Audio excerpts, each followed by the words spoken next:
আজকের পালা প্রসঙ্গ আলোচনা হবে একটি ঐতিহাসিক পালা। আমার বিপক্ষের শিল্পী উত্তম মহন্ত, সঙ্গে আমি সুজন মালিক।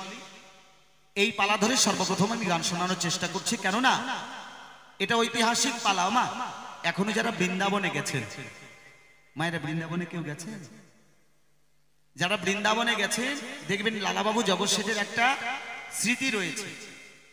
সেই জায়গায় আজকের আলোচনা হবে। একদিকে লালাবাবু, অপরদিকে জগৎ শেঠ। আমি সর্বপ্রথম মঞ্চে দাঁড়িয়েছি।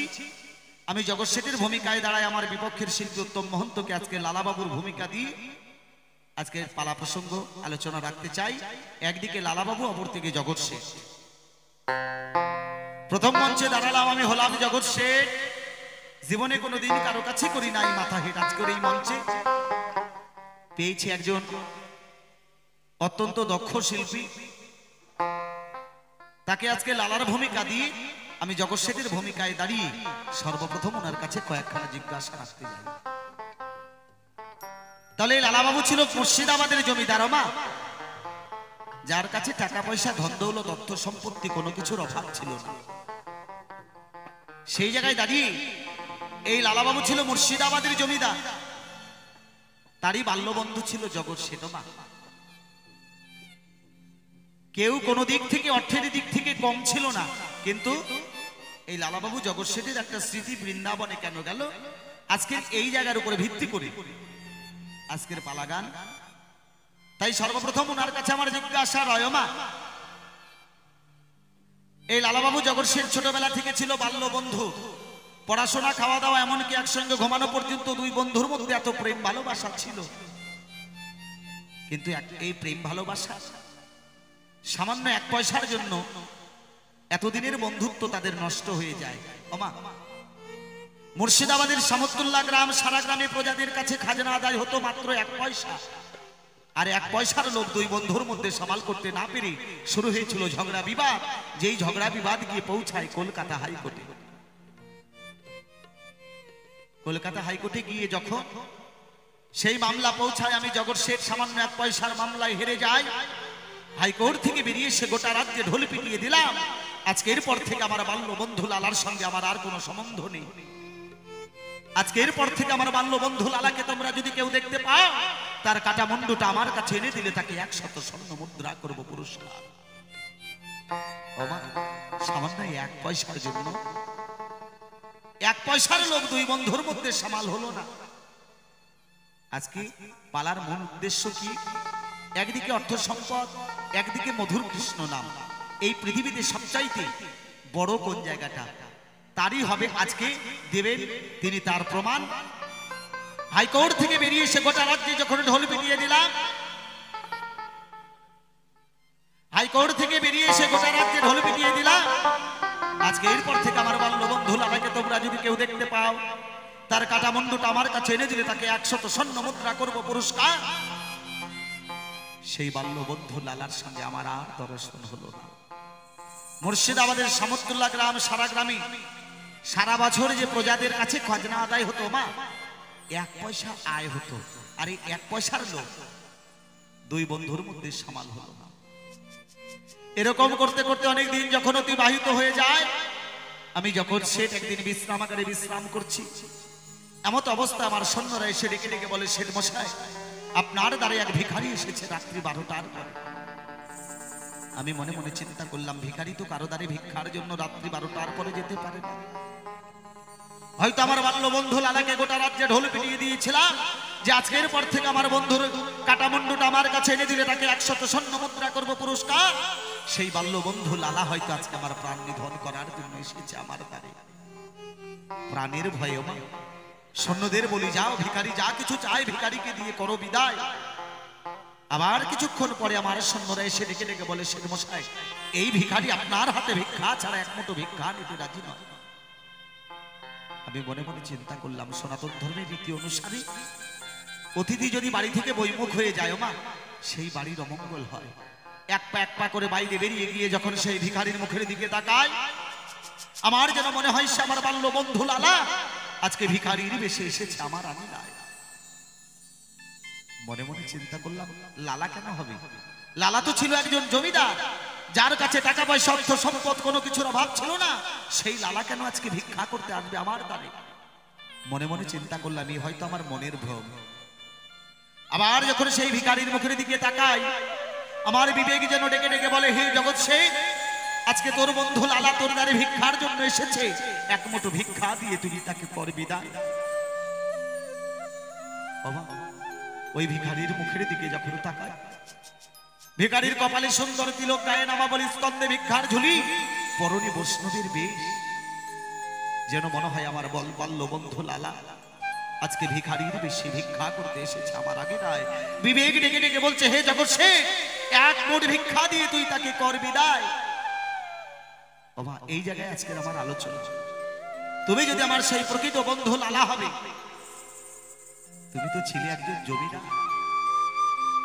এই লালা এবং জগৎ শেঠের এত অর্থ সম্পদ ছিল মা, বর্তমান এখনো এই জগৎ শেঠের 5টা ইস্ট ইন্ডিয়া কোম্পানি রয়েছে।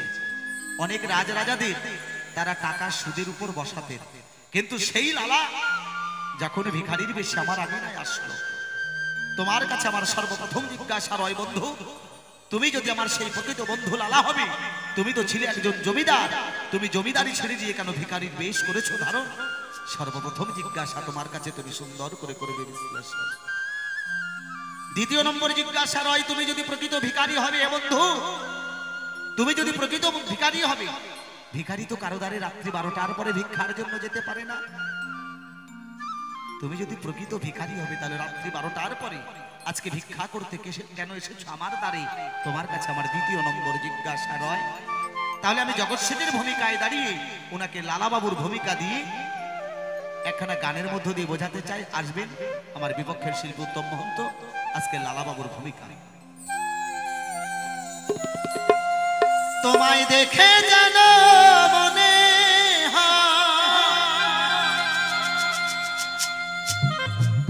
ও গো চিনি তোমারে, ও ভিখারি কেন আসিলে আমার দ্বারে? ভিখারি আসিলে আমার দ্বারে।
সুন্দর তিলক, স্কন্ধে ভিক্ষার ঝুলি, এই যে পরনে বৈষ্ণবের বেশ আমি দেখতে পাই।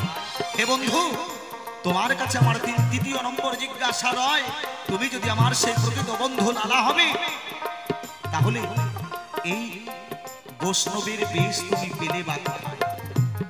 তোমার কপালে সুন্দর, গায়ে নামাবলী, স্কন্ধে ভিক্ষার ঝুলি, পরনে বৈষ্ণবের বেশ আমি দেখতে পাই।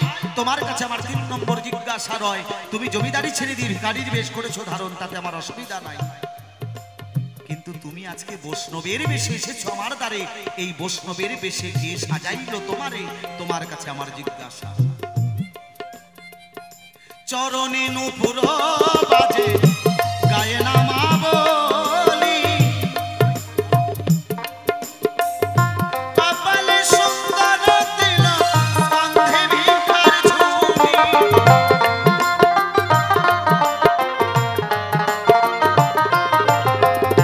চরণে নূপুর বাজে গায়ে নামাবলি কপালে সুন্দর তিলক স্কন্ধে ভিক্ষার ঝুলি বলো বলো ভিখারি বলো বলো ভিখারি আসিলে আমার দ্বারে ভিখারি আসিলে আমার দ্বারে ভিখারি কেন আসিলে আমার দ্বারে জয় জয় শ্রী গুরু বৈষ্ণব সাই প্রেমানন্দে হরি হরি বলো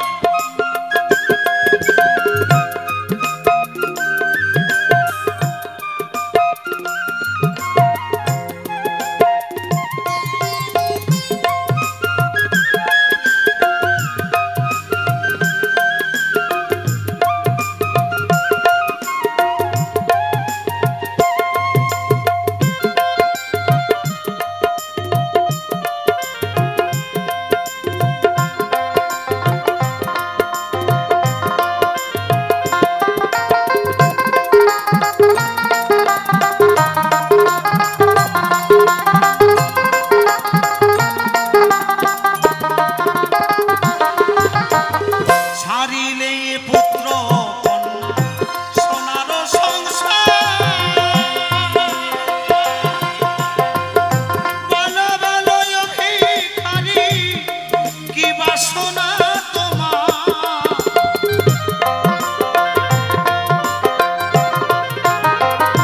হে ভিখারি তুমি সুন্দর করে বলবে ধর্ম সভায় ছাড়িলে পুত্র কন্যা সোনার সংসার বলো বলো ভিখারি তোমার কি বাসনা তোমার তুমি যদি প্রকৃত ভিখারি হবে তুমি কেন আসলে রাত্রিবেলা 12টায় তোমার কাছে আমার জিজ্ঞাসা তুমি সুন্দর করে বোঝাবে এ ধর্ম সভা ছাড়িলে পুত্র কন্যা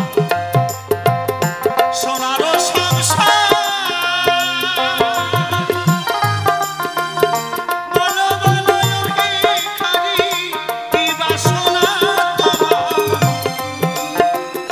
প্রথমবারে মঞ্চে দাঁড়ালাম আমি হলাম জগৎ শেঠ জীবনে কোনোদিন কারো কাছে করি নাই মাথা হেঁটে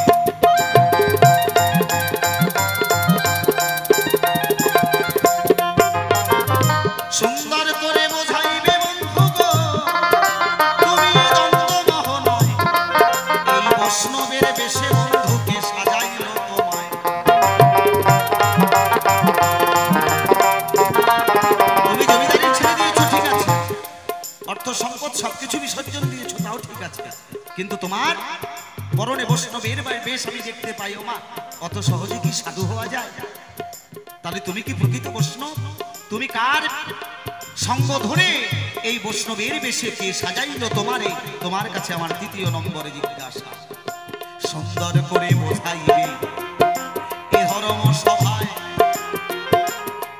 তুমি জমিদারি ছেড়ে দিয়ে কেন বৈষ্ণব সাজিলে বন্ধু বলবে এ দ্বন্দ্ব মহলায়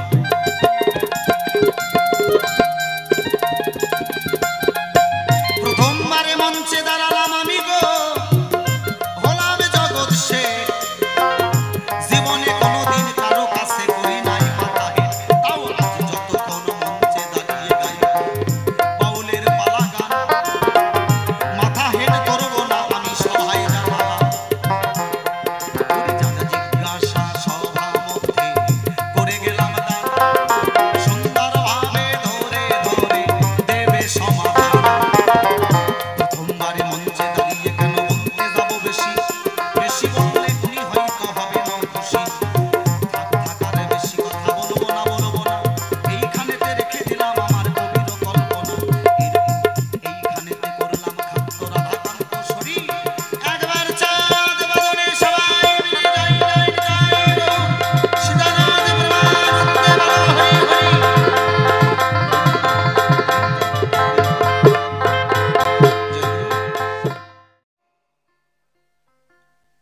বৈষ্ণব বেশে তোমাকে কে সাজিয়েছে? হরিনাম কৃষ্ণ নামের মাঝে তুমি কি পেলে, তাই তুমি তোমার সংসারটাকে ত্যাগ করলে। ভিখারিকে দেখে আমার বড় চেনা চেনা মনে হয় আমার অনেক দিনের চেনা বন্ধু রয়।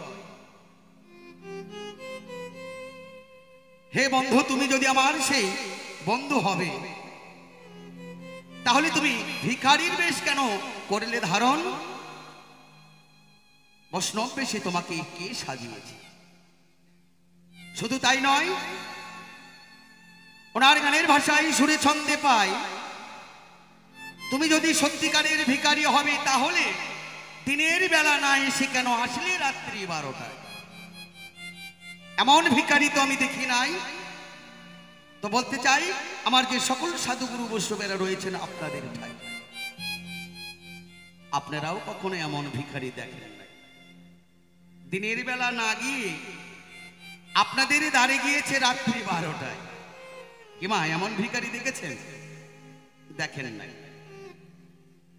আমার সঙ্গে যার গান অত্যন্ত জ্ঞানীগুণী একজন মহৎশিল্পী মাননীয় সুজন মালী মহাশয়, আজকে রয়েছে তিনি জগৎ শেঠের ভূমিকায়। উনিও দেখে নাই।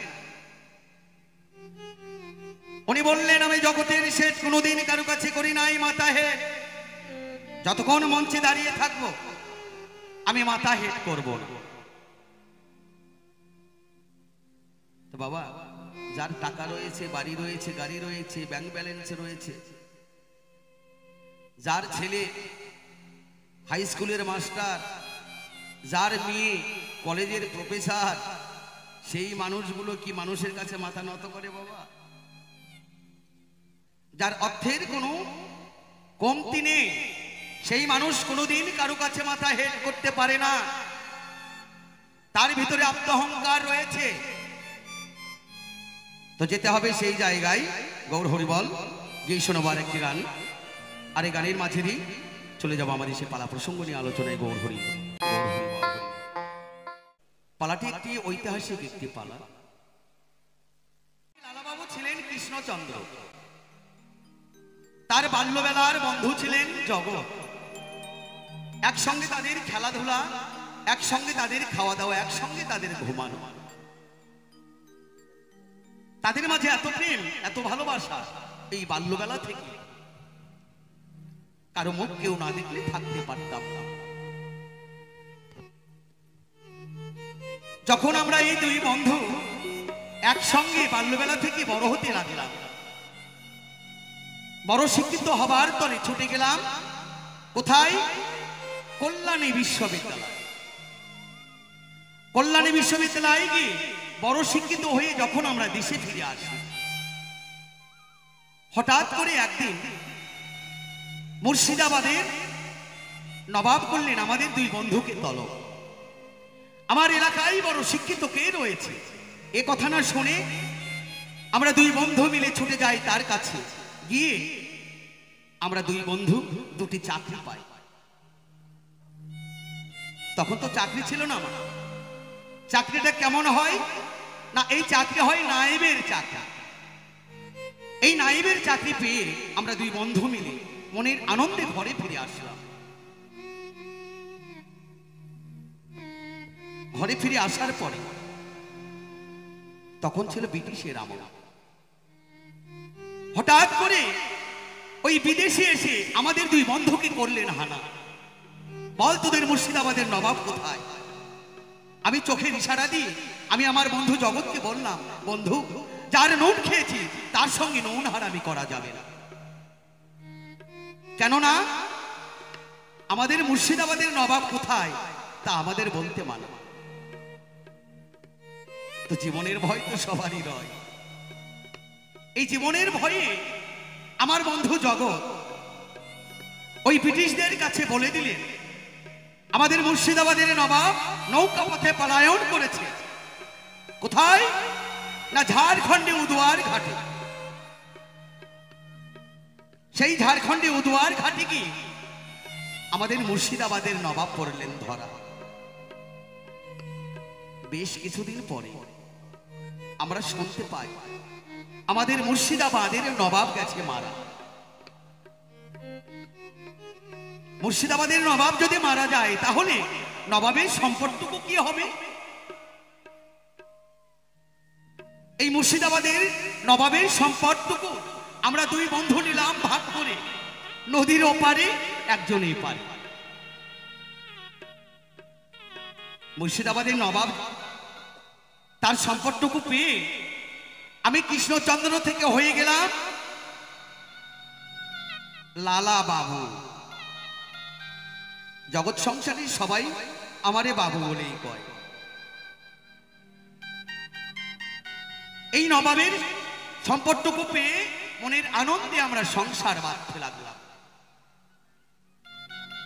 কেমন সংসার?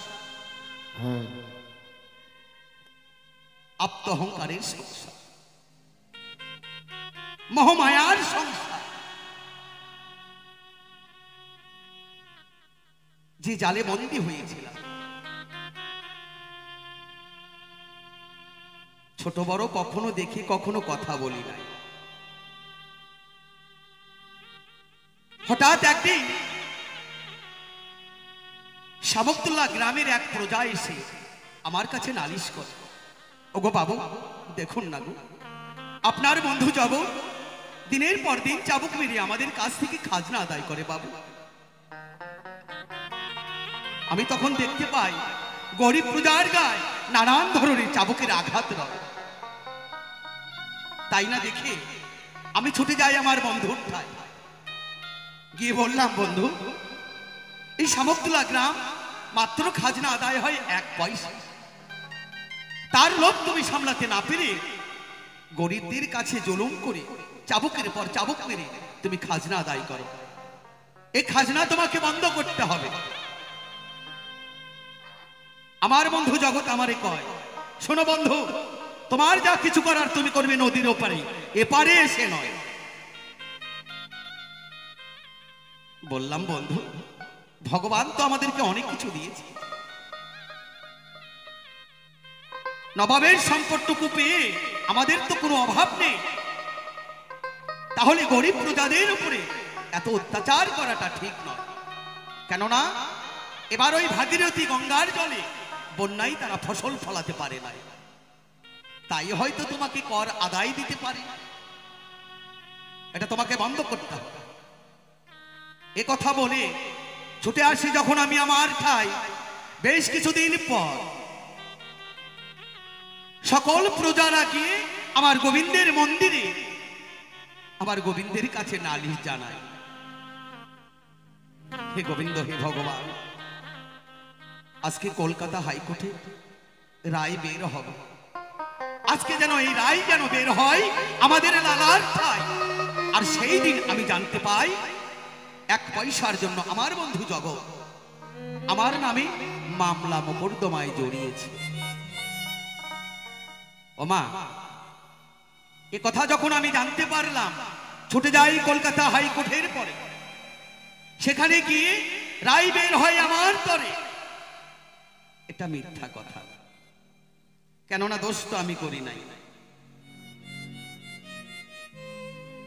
সেখান থেকে আমার বন্ধু জগতে বেরিয়ে এসে তার সারা রাজ্যে ঢোল পিটিয়ে দিলেন। আজ থেকে লালার সঙ্গে আমার কোনো বন্ধুত্ব নেই, আজ থেকে লালার সঙ্গে আমার কোনো সম্বন্ধ নেই। কেউ যদি কখনো লালাকে দেখতে পাও, তার কাঠামুন্ডু নিয়ে এসে আমারে দাও, অনেক স্বর্ণ মুদ্রা করব পুরস্কার। কত ভালোবাসা, মাত্র 1 পয়সার জন্য, যাকে আমি আমার মন প্রাণ দিয়ে এত ভালোবাসতাম, যার মুখ এক সময় না দেখলে থাকতে পারতাম না, আর সেই তার সারা রাজ্যে ঢোল পিটিয়ে দিলেন। যদি আমার সঙ্গে কারো দেখা হয়, লালার কাটামুন্ডু নিয়ে এসে আমারে দাও, অনেক স্বর্ণ মুদ্রা করব পুরস্কার। কত ভালোবাসা, স্বার্থ ছাড়া কেউ ভালোবাসে না, স্বার্থ ছাড়া কেউ কাউকে আপন করে নিতে পারে না। এই জগৎ সংসারের মাঝে একমাত্র সাথে আমার গোবিন্দই চাই। জয় জয় নিতাই গৌর হরিবল হরিবল হরিবল। বন্ধু, সমাজের মাঝে সংসারের মাঝে আমি যে আরো কত কি দেখলাম। একদিন গঙ্গায় চান সেরে যাব আমি আমার গোবিন্দের মন্দিরে। এমন সময় এক বৃদ্ধ পাগল এসে আমার জমিদারি সিংহাসনে বসে আমার মতো জমিদার কি করছে হুকুম। ওরে লালা, কোথায় যাচ্ছিস? ওই গোবিন্দের মন্দিরে। ওই গোবিন্দের মন্দিরে গেলে গোবিন্দকে পাওয়া যায় না রে। সেই দেখ, জমিদার তোকে হুকুম করছে, এসে আমার চরণ সেবা কর, অনেক অনেক স্বর্ণ মুদ্রা করব পুরস্কার। বন্ধু, কর্ণপাত করি নাই আমি ভিখারির তরে। আবার আমি ছুটে যাই গোবিন্দের মন্দিরে। বারবার আমার ডেকে বলে, ওরে লালা, ওই গোবিন্দের মন্দিরে গেলে গোবিন্দ মেলে না। পিছনে চেয়ে দেখি আমার জমিদারি সিংহাসনে বসে পাগল এই আব্দ অহংকারী জমিদারকে করছে হুকুম।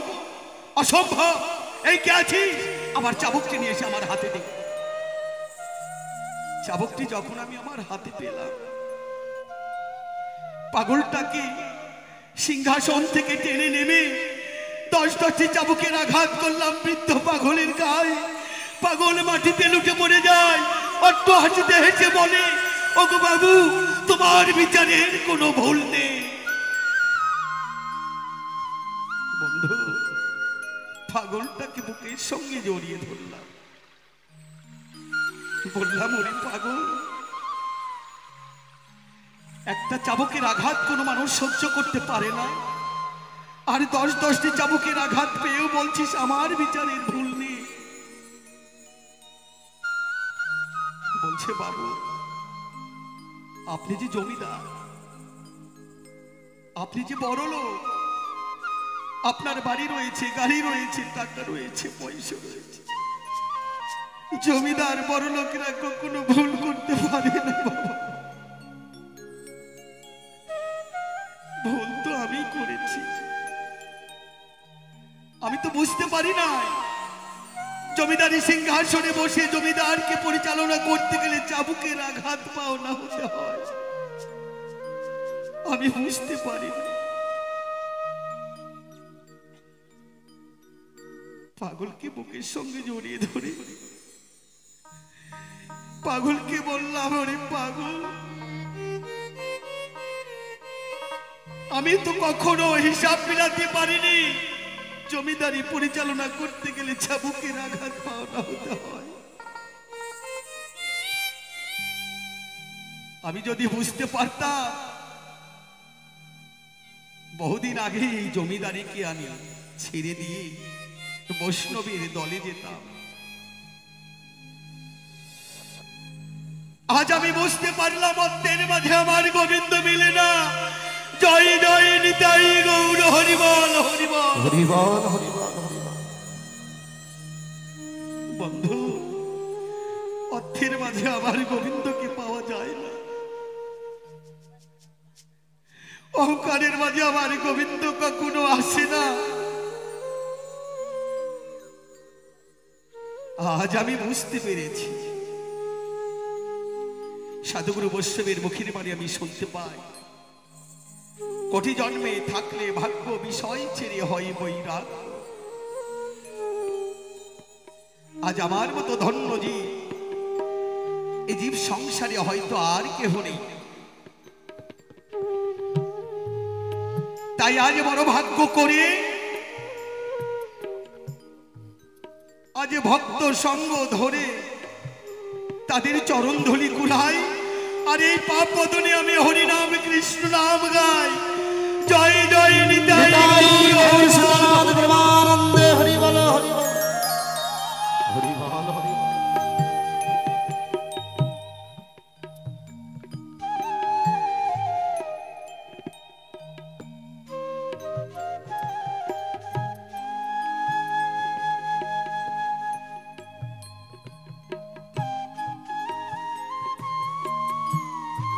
আমার মতো আর কজন হতে পারে বন্ধু? আমি বড় ভাগ্যবান। তাই আজ সবকিছু ত্যাগ করি, বৈষ্ণবের বেশ ধরি। আজ আমি ভক্তেরই দ্বারে দ্বারে ভিক্ষা করে খাই। আমার ভিক্ষার অন্নটি বড় গোবিন্দ ভালোবাসে। তাই ভক্তের দ্বার ধরে হরি নাম কৃষ্ণ নাম গাই, আর ভক্তের চরণ ধুলি পুরাই। আমার মতো ধন্য জীব হয়তো আর কেহ নেই। জীবনের শেষ প্রান্তে এসে আজ আমি বুঝতে পেরেছি, জগৎ সংসারের মাঝে আপন বলতে কেহ নেই।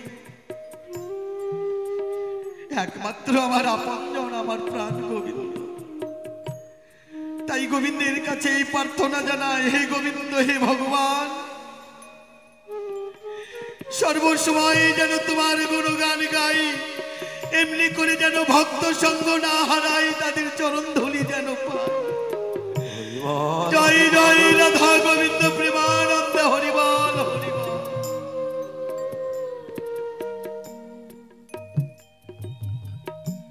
ওরে আমি কি করিতে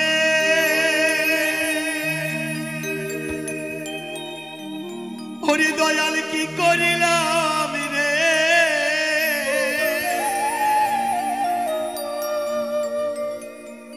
ওরে দিন গেল আমার মনের ভূমে।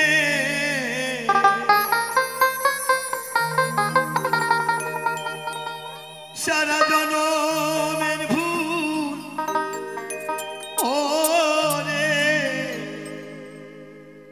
ওরে দয়া, ওরে দয়া,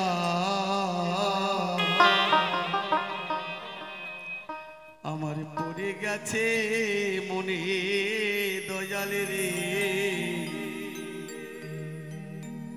ওরে আমার পড়ে গেছে মনে।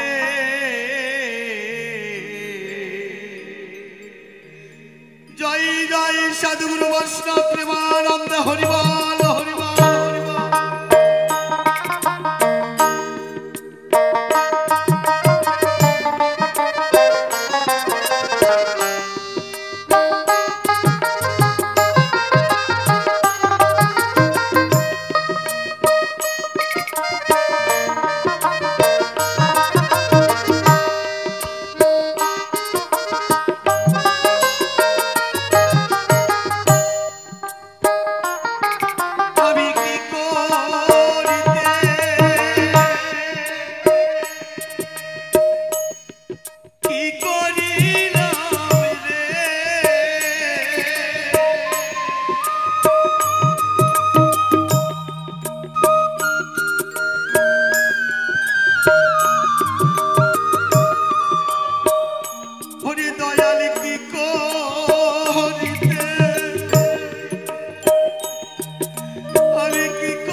যতদিন এই সংসারের মাঝে থাকবো, যতদিন এই পৃথিবীতে আছি, এমনি ভাবে যেন এই ভক্ত সঙ্গ যেন করতে পারি, এমনি করে যেন এই ভক্ত সঙ্গ তাদের চরণ ধুলি আমি যেন আমার মস্তকে ধারণ করতে পারি। এই বদলে যেন আমি হরি নাম কৃষ্ণ নাম গাইতে পারি, ভক্তের জানে যেন ভেঙে যেন খেতে পারি। জয় জয় জয় গৌর হরি বল হরি বল।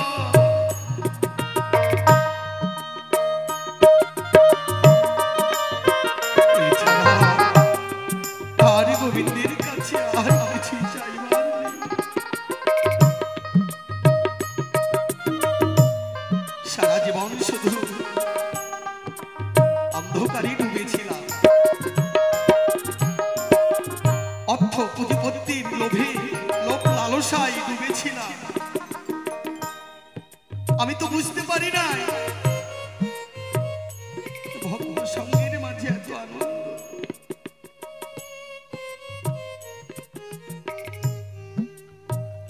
ভক্তের চরণধলি বদনে মেখে আজ আমি বড় ধন্য। বন্ধু, দুদিনের জন্য এই সংসারের মাঝে এসে কত আত্মহংকার নিয়ে বেঁচেছিলাম। এই সংসারের মাঝে কি চেয়েছিলাম আর কি বা পেয়েছি, কি করতে এসেছিলাম আর কি বাই করছি।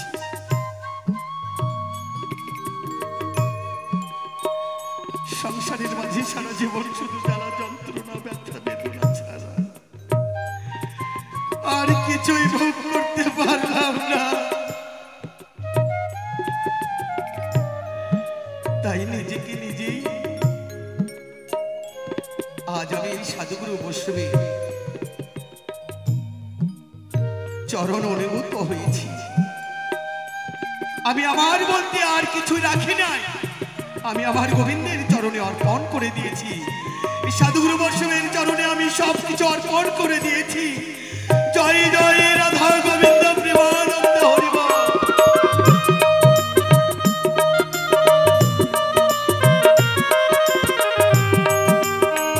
বন্ধু,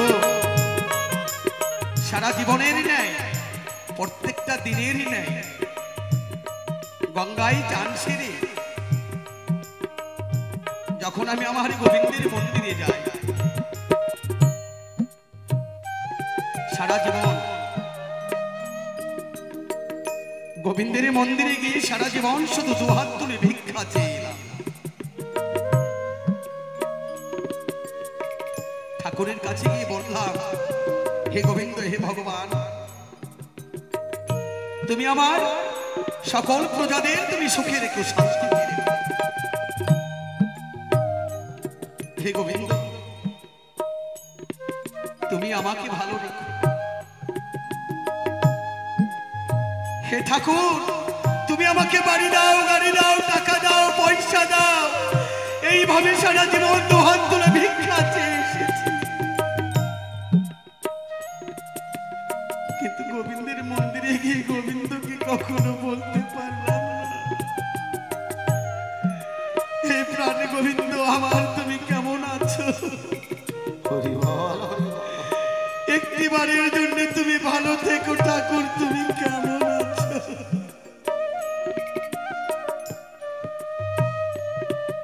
বন্ধু, সারা জীবন শুধু গোবিন্দের কাছে গিয়ে দুহাত তুলে ভিক্ষা চেয়েলাম, এছাড়া গোবিন্দের কাছে গিয়ে কিছু বলতে পারলাম না। জয় জয় রাধা গোবিন্দ প্রেমানন্দ হরি বল।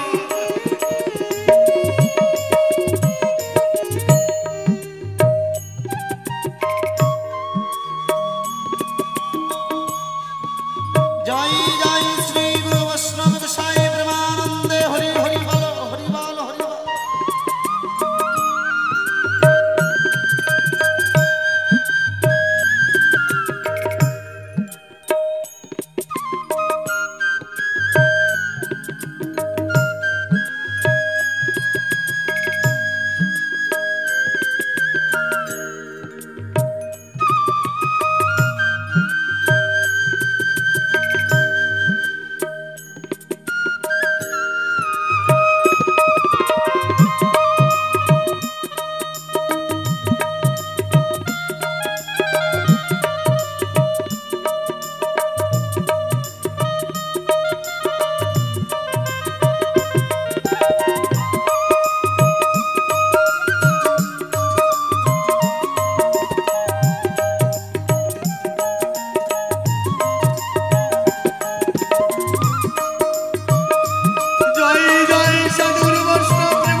সারি দুঃখের হাত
ঘরের কোণে বসে বসে আমি আমার গোবিন্দকে স্মরণ করছি। হে গোবিন্দ, হে ভগবান, সারা জীবন শুধু পরকে নিয়ে আপন করে নিয়ে চললাম, কিন্তু হে ঠাকুর, আমি যদি তোমার কমল চরণে যদি আমি কোনো অপরাধ করে থাকি, তাহলে তুমি আমাকে ক্ষমা করে দিও। তুমি ছাড়া এই জীব সংসারের মাঝে, এই জগতের মাঝে আপন বলতে কেহ নেই। তুমি আমার আপনজন, তুমি আমার সব কিছু। জয় জয় রাধা গোবিন্দ প্রেমানন্দ হরিবল।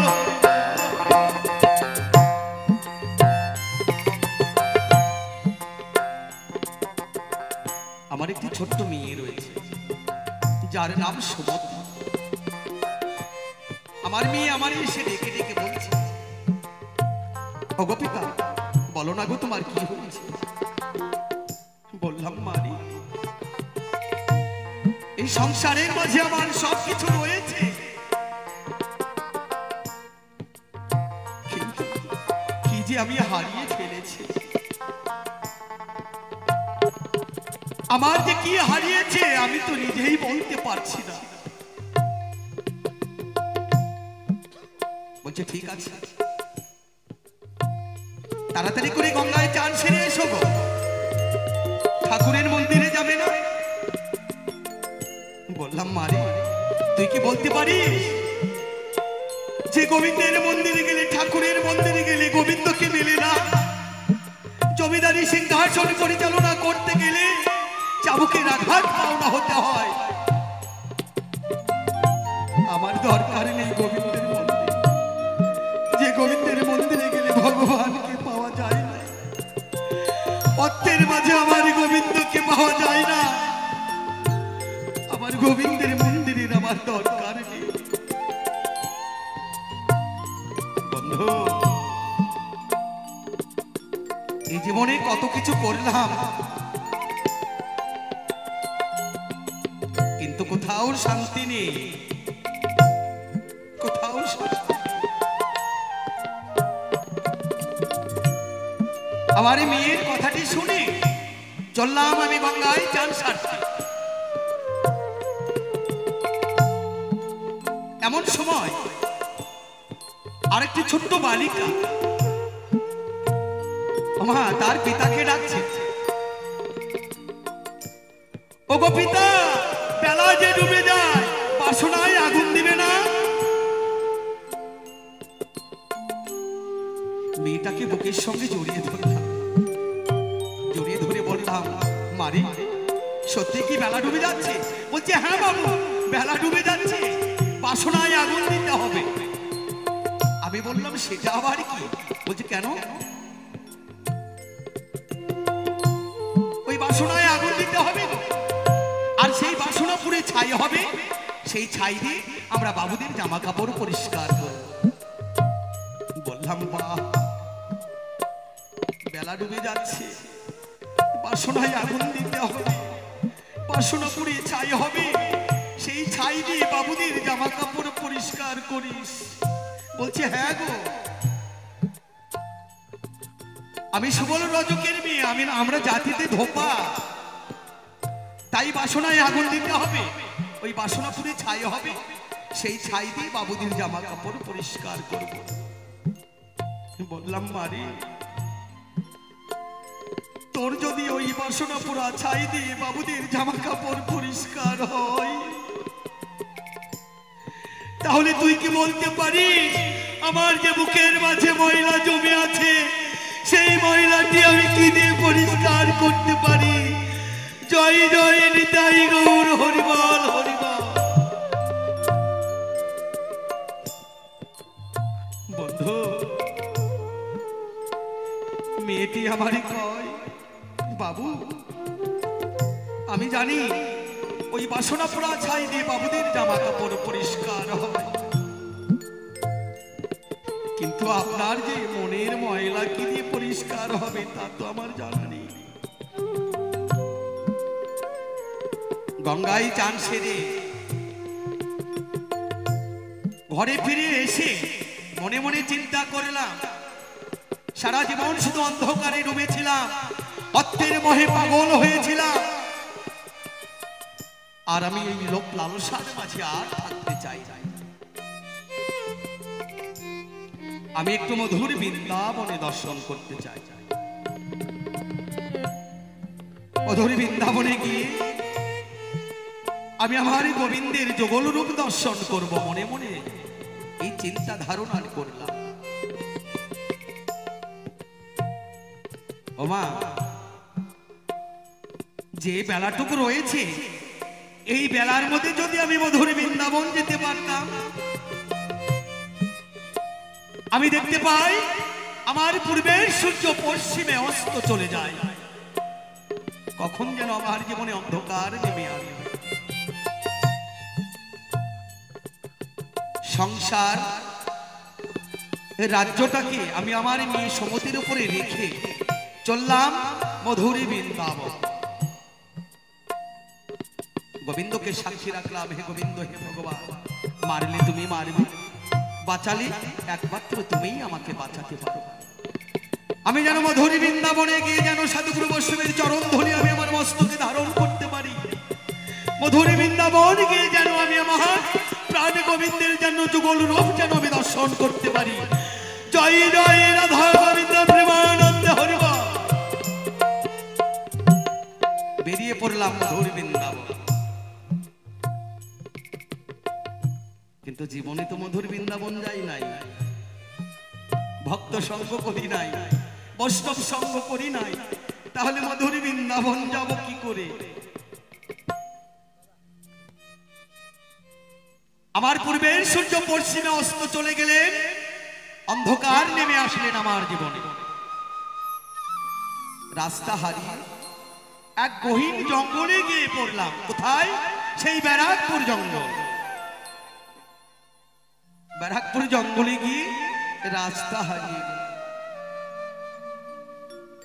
জঙ্গলের মাঝে একজন মহৎ ব্যক্তি মহাজন, তার সঙ্গে হলো মোর দর্শন। তিনি আমাকে দেখেই চিনতে পেরেছে। বলছে, কি তুমি সেই জমিদার লালা না? তুমি এই জঙ্গলের মাঝে কি করছো গো? বললাম, হে দয়াময়, আপনি আমাকে দেখেই চিনতে পেরেছেন, কিন্তু আমি তো আপনাকে চিনতে পারলাম না। বলছে, কেন? এই জগৎ সংসারে সবাই তোমাকে চিনে গো, তুমি মস্ত বড় জমিদার, তুমি লালা বাবু, তোমার বাড়ি রয়েছে, গাড়ি রয়েছে, ব্যাংক ব্যালেন্স রয়েছে, তোমাকে সবাই চেনে। আর আমার কথা বলছো? আমি এই জঙ্গলে থাকি, হরি নাম কৃষ্ণ নাম গাই, আমার নাম রামানন্দ গোস্বামী। মনে মনে চিন্তা করলাম, নররূপে নারায়ণ, হয়তো গোবিন্দ হয়তো মানব রূপে এসে সঠিক মধুর বৃন্দাবনের সঠিক সন্ধান দেখাতে পারে, তাই হয়তো মানব রূপে এসে আমাকে দর্শন দিয়েছে। বললাম, হে গোবিন্দ, হে ভগবান, আপনি কি বলতে পারেন এখান থেকে মধুর বৃন্দাবন কত দূরে? বলছে, কেন? বললাম, আমি একটু মধুর বৃন্দাবনে যেতে চাই। মধুর বৃন্দাবনে গিয়ে আমি আমার গোবিন্দের একটু দর্শন পেতে চাই। বলছে, ও তুমি মধুর বৃন্দাবনে যাবে? তোমার যে জমিদারি পোশাক, তোমার যে জমিদারি বেশ, এই রাজকীয় বেশে কেউ কখনো মধুর বৃন্দাবনে যেতে পারে না। মধুর বৃন্দাবনে যেতে হলে বৈষ্ণব হতে হয়। বললাম, হে দয়াময়, বৈষ্ণবটা যে কারি কয় আমার তো জানা নাই, তাহলে আমি কি মধুর বৃন্দাবনে যেতে পারবো না? যদি একবার বৈষ্ণব হওয়া যায়, তুমি বৈষ্ণব হতে পারবে না।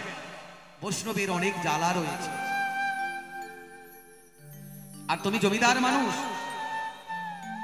তুমি সেই বৈষ্ণবের জ্বালা যন্ত্রণা সহ্য করতে পারবে? তুমি সংসারে ফিরে যাও।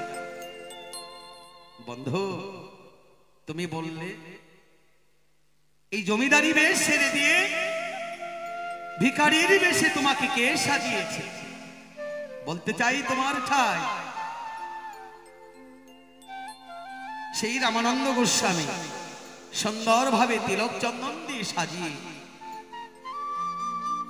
তুলসীর মালা কণ্ঠে ধারণ করিয়ে,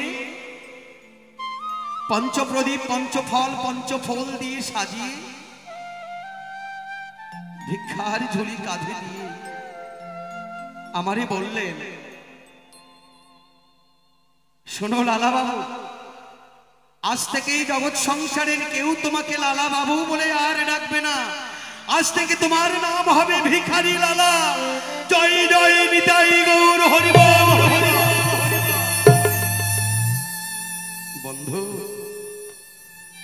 আজ আমি বৈষ্ণব বেশে ভক্তেরই দাঁড়ে দাঁড়িয়ে ভিক্ষা করি, আর এই বদনে আমি হরিনাম কৃষ্ণ নাম গাই। কোটি জন্মে থাকলে ভাগ্য বিষয় ছেড়ে হয় বৈরাগ্য, এমন ভাগ্য কজনার হয়।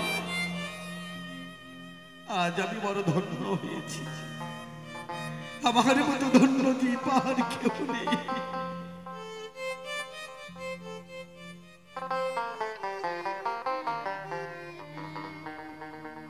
যতদিন ধরে এই সংসারের মাঝে ছিলাম আত্মহংকার নিয়েই বেঁচেছিলাম, তাতে আর কি পেয়েছি?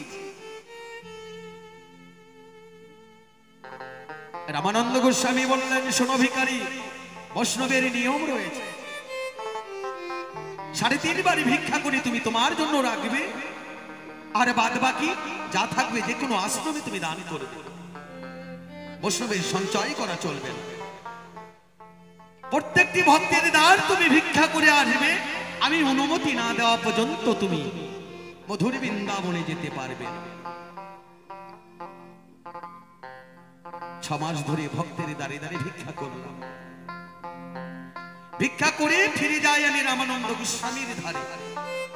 অন্তর্যামী ভগবান অন্তরে জানতে পাই, রামানন্দ গোস্বামী আমারে কয়, ও ভিখারি, প্রত্যেকটি ভক্তের দ্বার তুমি ভিক্ষা করেছো?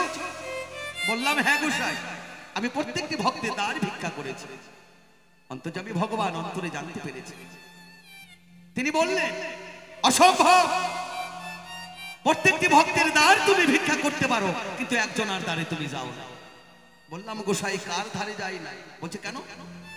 তোমার বন্ধু জগৎ শেঠের দ্বারে তুমি যাও না, তোমার আপ্ত অহংকার রয়েছে, তুমি এই মুহূর্তে তুমি তোমার সংসারে ফিরে যাও। গোসাইকে বললাম, গোসাই, অনেক দিনের কথা হয়, যদি তার দ্বারে যদি ভিক্ষা নিতে গিয়ে যদি আমার মৃত্যু হয়, তাহলে তো আমি মধুর বৃন্দাবন যেতে পারবো না, তাই আমি তার ধারে আমি ভিক্ষা নিতে যেতে পারি না। বন্ধু, রামানন্দ গোস্বামী বললেন, বৈষ্ণব কখনো মরে না, বৈষ্ণব কখনো মরার ভয় করে না, লাজ লজ্জা ভয় দিন থাকিতে কৃষ্ণ ভজন নয়। অভিখারী লালা, গুরু বাক্য তোমাকে পালন করতে হবে। আমি রামানন্দ গোস্বামী কথা দিচ্ছি, তার নিজের হাতের এক মুঠো ভিক্ষে নিতে গিয়ে যদি তোমার মৃত্যুবরণ হয়, স্বয়ং রাধা গোবিন্দ সেখানে মধুর বৃন্দাবন সাজিয়ে যুগল রূপে তোমাকে দিবে দর্শন। জয় জয় রাধা গোবিন্দ প্রেমানন্দ হরি বল। আজকে আমি গুরু বাক্য পালন করতে তোমার ধারে এসেছি, তোমার নিজের হাতের এক মুঠো ভিক্ষে নিতে এসেছি। তোমার নিজের হাতের এক মুঠো ভিক্ষে না হলে আমি মধুর বৃন্দাবন যেতে পারবো না। তুমি বললে না, এমন ভিখারি দেখি নাই দিনের বেলা না এসে এসেছে রাত্রি 12টা। আপনারাও দেখেন নাই, আমার বন্ধু জগৎ সেও দেখে নাই। আমি আমার গুরু বাক্য পালন করতে এসেছি। আমি আমার বন্ধু জগৎকে মারতে আসি নাই, আমি নিজে মরতে এসেছি। শোনো শোনো প্রাণের বন্ধু, তোমারে জানাই, তোমার নিজের হাতের এক মুঠো ভিক্ষা দিয়া তুমি করো গো বিদায়।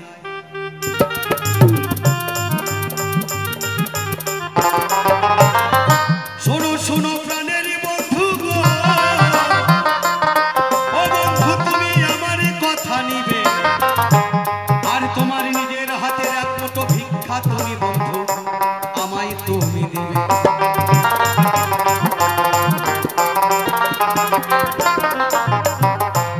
তোমার যা জিজ্ঞাসা ছিল গো ও বন্ধু এ ধর্ম সভায়, বৈষ্ণব বেশে সাজিয়ে দিলেন দেখো আমার রামানন্দ গোসাই।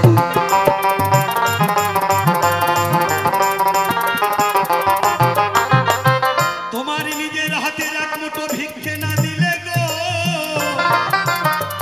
ও বন্ধু আমি যেতে পারবো না মধুর বৃন্দাবন, হবে না হয়তো আমার জীবনে রাধা গোবিন্দের দর্শন। জয় জয় নিতাই গৌর হরি বল হরি বল। সুন্দর একটি কথা বললে তুমি এ ধর্ম সভায়, জগৎ শেঠ নাকি কোনোদিন কারো কাছে মাথা হেট করে নাই বলিতে গোজায়।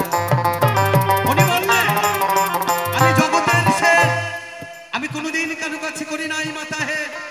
এই মঞ্চে আমি যতক্ষণ থাকবো মাথা হেট করবো। তো যার বাড়ি রয়েছে, গাড়ি রয়েছে, টাকা রয়েছে, পয়সা রয়েছে, সে তো কোনোদিন কারো কাছে মাথা হেট করতে চায়। তো বন্ধু বলতে চাই তোমার ঠাই এত আত্মহংকার কিসের? একদিন আমারও তো ছিল। ভাবুকি বিজয় সরকারে বলে গেলেন এই পৃথিবী যেমন আছে তেমনি পড়ে রবে, সুন্দর পৃথিবী ছেড়ে একদিন চলে যেতে হবে। তোমার বাড়ি গাড়ি ব্যাংক ব্যালেন্স সব একদিন পড়ে থাকবে, কি মাথায় নাই? তাহলে এত আত্মহংকার কিসের বন্ধু? শূন্য হাতে যেতে হবে। এই জগৎ শেষ জিনিসটা কি, কারে কয়? আমার তো জানা নাই, একটু সুন্দর করে বলবে তুমি ধর্ম সভায় জগৎ শেষটা কারে কয়? কেমন করে তুমি জগতের শেষ হলে? সাধুগুরু বৈষ্ণবের মুখের বাণী শুনতে পাই একমাত্র জগতের শেষ যিনি, তিনি আমার প্রাণ গোবিন্দ হয়। তুমি সুন্দর করে বলবে ধর্ম সভায় তোমার এত আত্মহংকারটা কিসের হয়?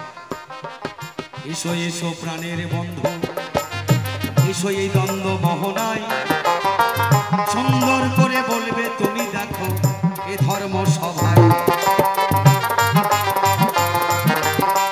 একটু জানার বাসনা নয়, তুমি সুন্দর করে বলবে এ ধর্ম সভায়।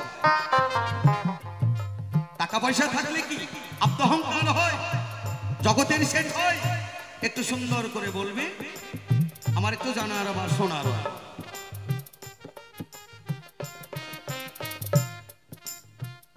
শোনো শোনো প্রাণের বন্ধু, আমি তোমারে জানাই, জিজ্ঞাসা করলে ধর্ম সবাই। আমি পূর্বে বলেছিলাম জগৎ শেঠ জীবনে কোনোদিন কারো কাছে করি নাই মাথা হেট। উনি জিজ্ঞাসা করেছে দান এই জগৎ শেঠটা কাকে বলে? দিতে হবে তার সমাধান।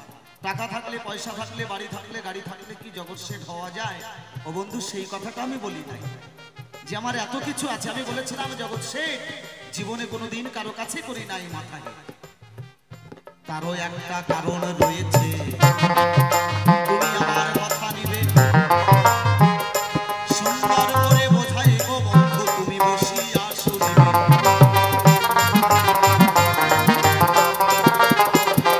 একদিন কোজাগরী লক্ষ্মী পুজোর দিন জগৎ শেঠের মা সারা রাজ্যের প্রজাদের ঢোল পিটিয়ে দিল।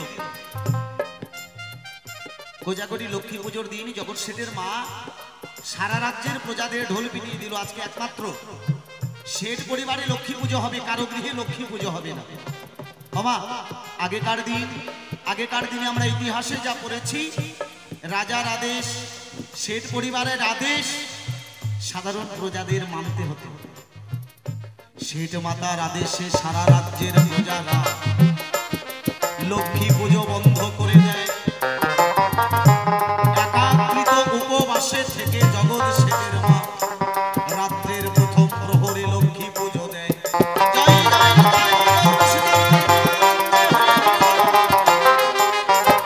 একাকৃত উপবাসে থেকে জগৎ শেঠের মা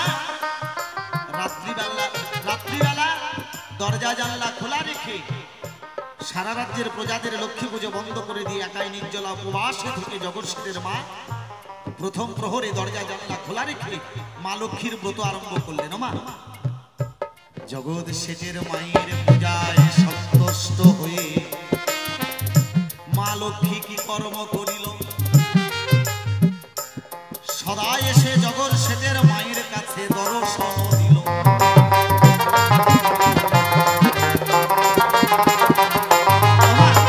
স্বয়ং মা লক্ষ্মীকে যদি আমরা সামনে পাই, যদি দর্শন দেয়, আমাদের কি চাওয়ার আছে? আমাকে টাকা দাও, পয়সা দাও, ধন দাও, দৌলত দাও। এখনকার মায়েরা হলে সোনা দানাটা বেশি করে থাকে, তাই না? কিন্তু জগৎ শেঠের মা টাকা পয়সা সোনা দানা কিছু না চাহিল, বহুল দিন সত্যে মা লক্ষ্মীকে প্রতিজ্ঞায় আবদ্ধ করিল।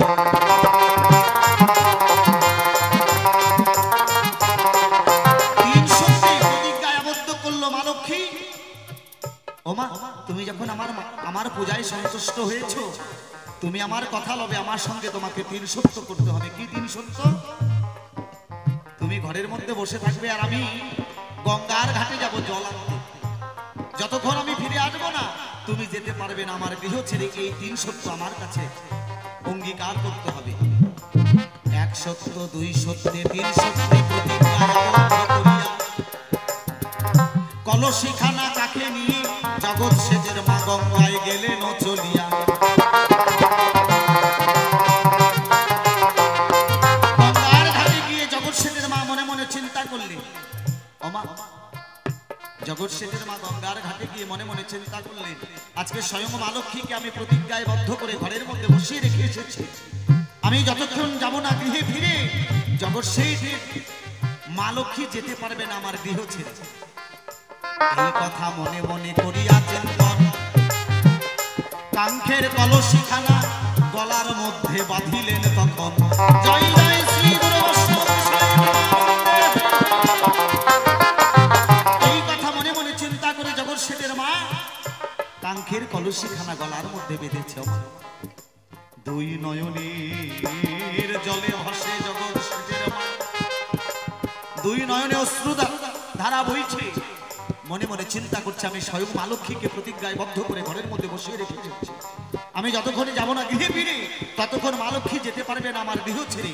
সদা সর্বদাই ওমা, আমার গর্ভধারিণী মায়েরা মনে মনে চিন্তা করে যে আমি যদিও মরে যাই, তথাপি আমার সন্তান যেন দুধে ভাতে হয়। এই কথা মনে মনে করিয়া চিন্তন ওই ভাগীরথী গঙ্গার জলে জগৎ সেজের মা প্রাণ করলেন বিসর্জন।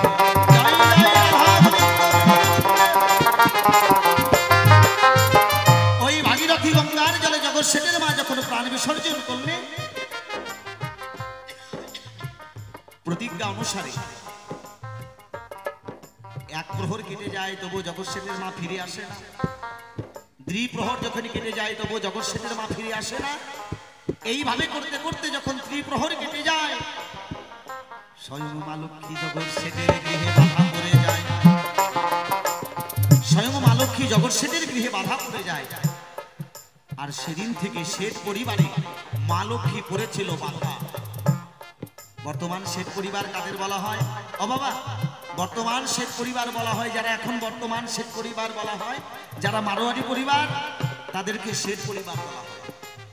কি তাদের গৃহে কালী মন্দির না থাক, দুর্গা মন্দির না থাক, লক্ষ্মীর মন্দির গেলে পাবেন বড় করে। আপনারা অবশ্যই দেখতে পারবেন ওই যে জগৎ সেজের মায়ের চালাকি, আর এই চালাকিতে স্বয়ং মা লক্ষ্মী পড়েছিল বাধা জগৎ সেজের গৃহে।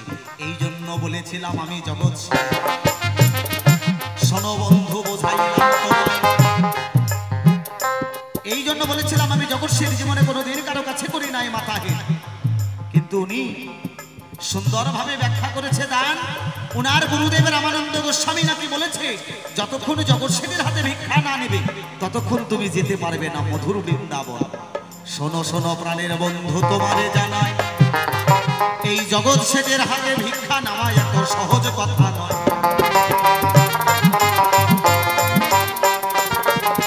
সেই ব্যারাকপুর জঙ্গলে গিয়ে ওনার গুরুদেব রামানন্দ গোস্বামী, তার সঙ্গে ওনার হলো দর্শন। আর রামানন্দ গোস্বামী নাকি ওনাকে বৈষ্ণবের বেশে সাজিয়ে পাঠিয়ে দিয়েছে মধুর বৃন্দাবন। আর বৃন্দাবনে যেতে পারবে আগে জগৎ সেজের হাতে ভিক্ষা নেবে, তারপরে তুমি বৃন্দাবনে যেতে পারবে। এটাই হচ্ছে ওনার আজকের ব্যাখ্যা শুনতে পাই। ওমা, সেই জায়গায় দাঁড়িয়ে আমার বাল্য বন্ধু লালা আজকে ভিখারির বেশে এসেছে আমার আঙিনায়। এক মুঠো ভিক্ষা না দিলে কেমন হয়? কিন্তু তোমার কাছে আমার একটা শর্ত বন্ধু, তোমায় বলে যাই, তোমার ওই বৈষ্ণবের বেশে বন্ধু এখন সাজাইবে আমায়।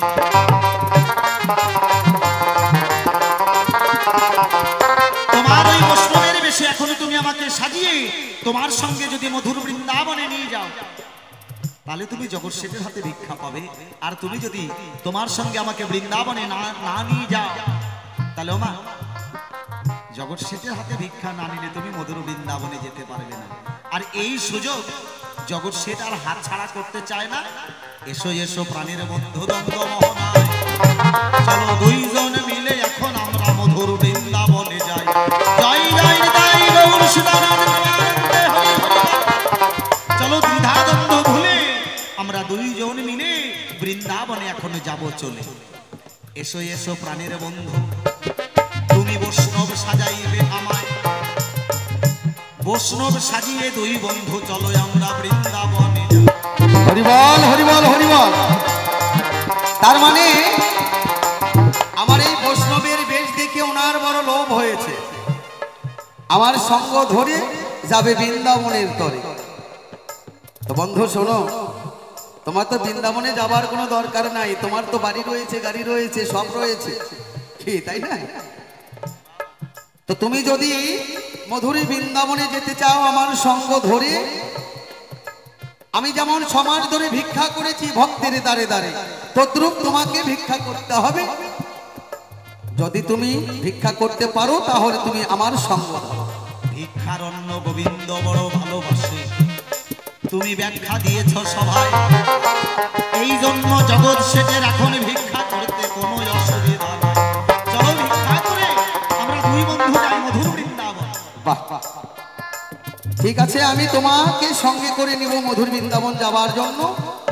কিন্তু বন্ধু আর একটা কথা রয়, কি এখানে যে সকল মায়েরা রয়েছে, বাবারা রয়েছে, ভক্তবিন্দু যা রয়েছে, সবাইকে তোমার সঙ্গ ধরে নিতে হবে মধুর বৃন্দাবনে যাবার জন্য। যদি সবাইকে নিয়ে যেতে পারো তুমি আমার সাথে চলো। ওই তো বড় জ্বালায় পড়লাম। আচ্ছা একা না হয় যাওয়া যায় বৃন্দাবনে, সবাইকে নিয়ে কেমন করে যাব মধুর বৃন্দাবনে? ওমা মায়েরা যদি যেতে না চায়, বাবারা যদি একবার বলেই দেখো। আচ্ছা মা যাবা, তোমরা যাবা বৃন্দাবনে? কে না যেতে চায় একবার বলে দেখি, দেখো। একটু হাত তোলো তো, কে যাবা মধুর বৃন্দাবন? হরিবল হরিবল হরিবল। আমাদের মধ্যে থেকে বাবাদের মাঝে দেখো সবাই যাবে মধুর বৃন্দাবনে। ও তাহলে যারা যারা হাত তুলছো 101 টাকা করে নিয়ে আসো। কেন? এখান থেকে মধুর বৃন্দাবনে যেতে গেলে কম করে হলো 2000-3000 টাকা করে ভাড়া। ও আচ্ছা আচ্ছা আচ্ছা, খালি হাতে তো মধুর বৃন্দাবনে যাওয়া যাবে না। এটাও ঠিক। হাইটে হাইটে অত দূর মধুর না, বৃন্দাবনে যাওয়া যাবে না, টিকিট কাটতে হবে। হ্যাঁ, তাহলে একজন ভক্ত দেখতে চাই অনুষ্ঠানকে ভালোবেসে মধুর বৃন্দাবনে যাওয়ার জন্য 101 টাকা দান করবেন। এই দান আমরা নেব না মা। এই মহাশ্মশান, এতদিনের এই প্রতিষ্ঠান, এই অনুষ্ঠানটা যেন দীর্ঘদিন ধরে যুগ যুগ ধরে এই অনুষ্ঠানটা যেন হয় আপনাদের এই জায়গায়, এই জন্য এমন একজন ভক্ত দেখতে চাই এই অনুষ্ঠানকে ভালোবেসে 101 টাকা। শুধু মায়েদের মধ্যে থেকে না, বাবাদের মধ্যে থেকেও একজন দেখতে চাই। হ্যাঁ, বাবাদের মাঝে থেকে একজন দেবে 101 টাকা, মায়েদের মাঝে থেকে একজন দেবে 101 টাকা। বাস আমরা টিকিট কাটবো, চলে যাবো মধুর বৃন্দাবনে।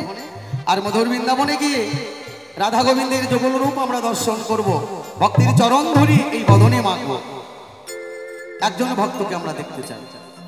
এই টাকা নিয়ে যাবো না, গোবিন্দের ব্যাংকে, কমিটির বাবুদের ব্যাংকে আমরা জমা রাখবো। ওই বাবাদের মধ্যে থেকে কেউ নাই 101 টাকা দেওয়ার মতো মায়েদের মধ্যে থেকে?